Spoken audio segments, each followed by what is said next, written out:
बच्चों, आज हम सीखेंगे टू का टेबल, वो भी वेरी इजी है। ठीक है, तो टेबल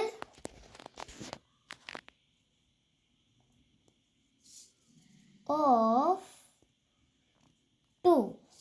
तो जो भी आप टेबल लिखो तो उसमें करना है आपको एडिंग देनी। किसका टेबल लिख रहा है? Table of two. तो हम इसका मतलब यह होता है कि अभी हम टू का टेबल लिख रहे हैं। तो स्टार्ट करें टू का टेबल। तो टू का टेबल हमें सारे टेबलों में बोल बोल के ही लिखनी चाहिए, साथ में उसको रीड भी करते जाने। 2 1 ज़ा 2, बोलो मेरे साथ, 2 1 ज़ा 2।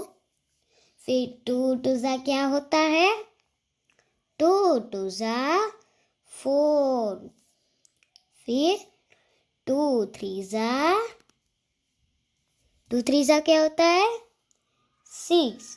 तो मज़ा आ रहा है ना टेबल में। इसमें जब हम एडिशन सब्ट्रैक्शन करेंगे ना तो उसमें तो और मज़ा आएगा। ठीक है, अभी हम हमारा टेबल कंटिन्यू करते हैं। 2 3 ज़ा 6 के बाद क्या आता है? 2 4 ज़ा क्या होता है? चलो, आपको ऐसे बीच में याद नहीं होता है तो ऐसे करना चाहिए कि फिर से बोलना चाहिए। आपको याद नहीं होता है। 2 1 ज़ा 2, 2 2 ज़ा 4, 2 3 ज़ा 6, 2 4 ज़ा क्या होता है? 8, 2 5 ज़ा 10, 2 6 ज़ा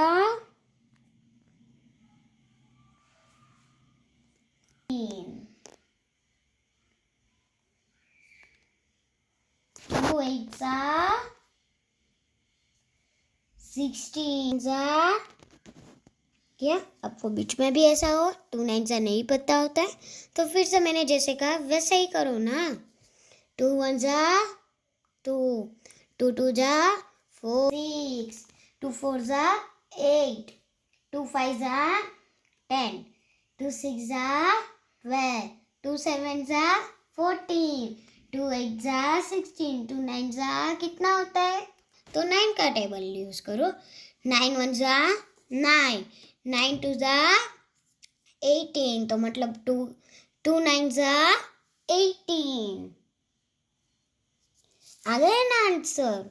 फिर 2 10 ज़ा तो सबको आता है।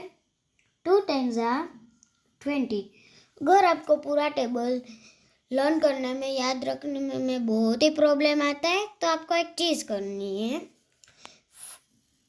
4 टेबल याद रखने। 2 1 ज़ा 2, 2 2 ज़ा 4, 2 3 ज़ा 6, 2 4 ज़ा 8, फिर 8 तक, और फिर 9 10। समझ में आ गया सबको? 2 5 ज़ा 10, 2 6 ज़ा 12, 2 7 ज़ा 14, 2 8 ज़ा 16, 2 9 ज़ा 18, 2 10 ज़ा। आ गया है ना सबको टेबल। अब हम कौन सा टेबल करते हैं? जो हम टेबल अब हम सीखेंगे 1 to 10, 1 to 10 और